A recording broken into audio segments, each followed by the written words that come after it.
Bismillahirrahmanirrahim. Welcome to the project management. Today we have second video lecture and the topic is project planning. Okay. So what is project planning? First of all, we have introduction. Project planning is a form of operational planning whereby the consecutive steps to implement the project activities carefully mapped out based on analysis of relevant information and linked to the program in which the project takes place and to which it should contribute. Essentially, project planning involves establishing the scope, aim and objectives of the project. Okay. Basically, project planning में क्या क्या चीजें शामिल होती है? It involves aims of the project, scope of the project and objectives of the project. The way in which the project will be performed, ये project कैसे perform होगा, the role and responsibility of those who involved, इसमें कौन कौन involved होंगे, and the time and cost estimate. Okay, ये कुछ चीजें हैं जो कि हम जो है ना प्लानिंग में करते हैं कि प्रोजेक्ट कैसे चलेगा, एम्स ऑब्जेक्टिव्स क्या है, रिस्पॉन्सिबिलिटीज क्या है और इसके कॉस्ट एंड इफेक्ट्स क्या है और टाइम कितना लगेगा. Okay. So planning normally answers the question like what, how, who and when. What, how, who and when. These are certain questions regarding the project. जिसका आंसर जो है ना हमें प्रोजेक्ट प्लानिंग से मिलता है. Planning is simply how to seek the balance between project constraints to achieve the set goals. कैसे हमने set goals achieve करने simply. Okay. Definition of project planning. A project planning is a formal approved document used to guide both project execution and project control. Project कैसे execute करना है, कैसे चलाना है और कैसे control करना है. The primary use of the project planner to document planning, assumption and decision, facilitate communication among stakeholders, and documents approved scope, cost, and schedule baseline. Okay. A statement of how and when a project objective are to be achieved by showing the major projects, milestone activities, and resources required by the project. ये simple definition है project plan की जो कि मैंने आपको समझा दिया कि क्या होता है. अच्छा, इसका जो डायग्राम है कुछ ऐसा है कि पहले पहले हमारे पास इनपुट्स इन प्रोजेक्ट प्लानिंग होती है. इनपुट्स मतलब पहले पहले हम अपना होमवर्क करते हैं जिसमें प्रोजेक्ट जो है ना चार्टर आ गया, हम किसी के साथ माहदा करते हैं, फिर उसका एक कंसेप्चुअल प्रपोजल बनाते हैं. उसके बाद हम सेकंड स्टेप में प्रोसेसेस ऑफ प्रोजेक्ट प्लानिंग, फिर हम प्रोसेस में जा जाते हैं जहां में हम असेसमेंट करते हैं. पहले हम असेसमेंट करते हैं कि असेसमेंट में वही चीज आती है, कॉस्ट एंड इफेक्ट आता है, टाइम आता है, हमारे पास फैसिलिटीज आती है, वो कैसे यूज करना है. प्रायोरिटाइजेशन का मतलब है कि कौन सी चीज हमने पहले करनी, प्रायोरिटी किसको देनी है. Design of plan using various tools, फिर हमने एक प्लान भी डिजाइन करना जिसको हम वेरियस टूल्स एंड टेक्निक्स के जरिए जो है ना प्लान करते हैं. Output of the project planning में क्या आता है, प्रोजेक्ट प्लान जिसमें फिर सब कुछ जब रेडी हो जाता है ना उसके बाद हमें आउटपुट मिलता है जिसमें प्रोजेक्ट रिक्वायरमेंट्स क्या होंगी, प्लान ऑफ एक्शन क्या होगा, प्रोजेक्ट मैनेजमेंट प्लान क्या होगा, इम्प्लीमेंटेशन प्लान क्या होगा, मॉनिटरिंग एलुएशन प्लान क्या होगा. ये सारे प्लान हमारे पास रेडी हो जाते हैं, इसको हम आउटपुट बोलते हैं. Okay. Commonly use tool for project planning. अच्छा, प्रोजेक्ट प्लानिंग के लिए हम क्या क्या टूल्स यूज करते हैं. सबसे पहले हमारे पास जो है ना वो गैंट चार्ट है. उसके बाद हमारा प्रॉब्लम ट्री एनालिसिस, ये कुछ जो है ना टर्मिनोलॉजीज है. गैंट चार्ट मतलब ये बड़ा किस्म के हमारे पास चार्ट होते हैं, अक्सर आप लोगों ने देखे होते हैं जिसको हम गैंट चार्ट बोलते हैं या जिसको हम जाइगेंटिक बोलते हैं, बड़ा. उसके बाद जो है ना प्रॉब्लम ट्री एनालिसिस होता है, एक किस्म के हम कैसे प्रॉब्लम सॉल्व करेंगे. स्वॉट एनालिसिस होती है.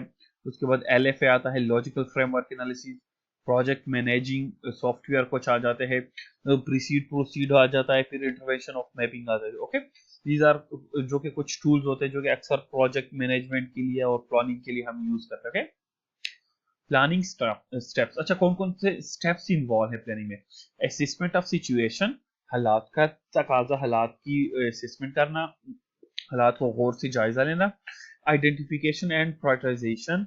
उसके बाद है project design and development, plan for implementation, monitoring and evaluation and proposal development. ये कुछ जो है ना स्टेप्स है हम प्लानिंग में उठाते हैं. सबसे पहले हमारे पास क्या है, असेसमेंट ऑफ सिचुएशन. इसमें क्या आता है, stakeholder analysis. Project team की आपने एनालिसिस लेनी है, साइंटिफिक कम्युनिटी की आप एनालिसिस करना है, लीडर्स देखने, कम्युनिटी पीपल देखने, बेनिफिशियरीज देखनी है, जिसको हम सिंपली कहते हैं स्टेक होल्डर एनालिसिस. उसके बाद है प्रोजेक्ट ऑर्गेनाइजेशन चार्ट. उसके बाद है study of legal framework.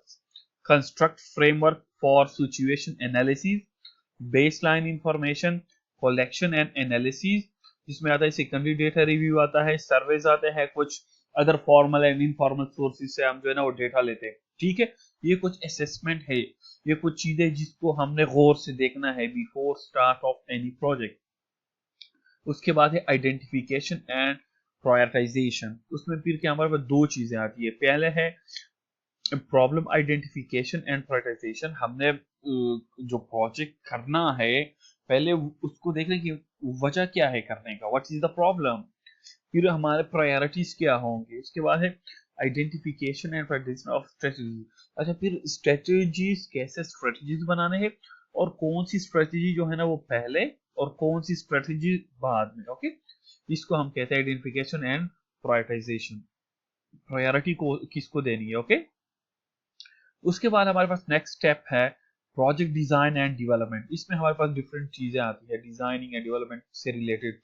Defining scope of project and set objectives, defining project duration, define the quality plan, technical and managerial, planning for resources, human resource planning, time and resource allocation, financial planning जिसमें cost estimation and budgeting आ जाती है, logistic planning जिसमें हमारा contract supplier and create procurement plan, जिसमें उसके बाद है planning for communication and coordination। ये कुछ चीजें हैं बेसिकली, आप किसी भी प्रोजेक्ट का जब आप जायजा लेते हैं तो ये चीजें आपको वहां पे नजर आती है। सो ये जो है ना ये चीजें कहाँ पे आती है, प्रोजेक्ट डिजाइन एंड डेवलपमेंट के स्टेज पे आती है। उसके बाद है प्लान फॉर इम्प्लीमेंटेशन। अब ये सारी चीजें आपके पास आ गई, आपने स्ट्रेटेजीज भी बनाई, आपने टेक्निक भी बनाए, आपने डेवलपमेंट प्रोजेक्ट डिजाइन भी बना लिया, रिसोर्सेज भी आपके पास। उसके बाद इम्प्लीमेंटेशन का phase. Okay, plan for piloting, testing and scale up. अच्छा, जब भी हम कोई चीज इंप्लीमेंट करते हैं उसके पहले हम पायलट टेस्टिंग करते हैं। पायलट टेस्टिंग का मतलब ये कि छोटे फार्मूले, छोटे जो है ना छोटे साइज में वो चीज करके हम देखते हैं कि रिजल्ट क्या मिल रहा है, उसको हम पायलट टेस्टिंग कहते हैं। उसके बाद है plan for tracking budget and work plan. हमारे पास बजट कितना है, वर्क प्लान कैसे लेके चलना है हमने इस काम को। उसके बाद है plan for risk and adaptable changes. Risk जाहिर ही बात है, कुछ रिस्क भी आती है, मौसम वगैरह की खराबी हो जाती है, बाकी ऐसे रिस्क आ जाती है, उसके लिहाज से आपने एक प्लान जो है ना वो बनाना होता है। उसके बाद है plan for monitoring and evaluation. सबसे लास्ट में जो है ना मॉनिटरिंग आ जाती है, जिसमें हम क्या क्या करते हैं, done on the basis of set targets, indicator, quality standards. हमने कुछ सेट इंडिकेटर्स बनाए होते हैं, उससे हम फिर मैच करते हैं अपने प्रोजेक्ट को कि ये क्वालिटी स्टैंडर्ड है या नहीं है। उसके बाद है सीपीएम या PERT for tracking the project, LFA for tracking achievement and progress, evaluation questions, evaluation targets, evaluation methods and timing. ये कुछ चीजें जो है ना वो एवल्युएशन एंड मॉनिटरिंग में आती है। ओके, उसके बाद है प्रपोजल डेवलपमेंट। जब ये सारी चीजें हो जाती है सबसे एंड में हमारे पास प्रपोजल डेवलपमेंट आ जाता है।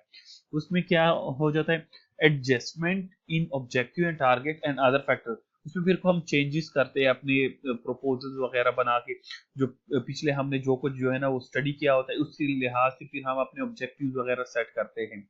उसमें फिर क्या है, प्रपोजल आउटलाइन आ जाता है, राइटिंग ऑफ प्रपोजल आ जाती है, submission to concern authority for approval. फिर हम वही प्रपोजल जो है ना वो कंसर्न अथॉरिटी को देते हैं for approval. Okay, so this was all about project planning. कुछ हमने उसके स्टेप्स पढ़े, कुछ डेफिनेशन पढ़े, कुछ डायग्राम्स पढ़े। Hopefully you people will understand it, and if you have any question you can ask me. Okay, thank you so much.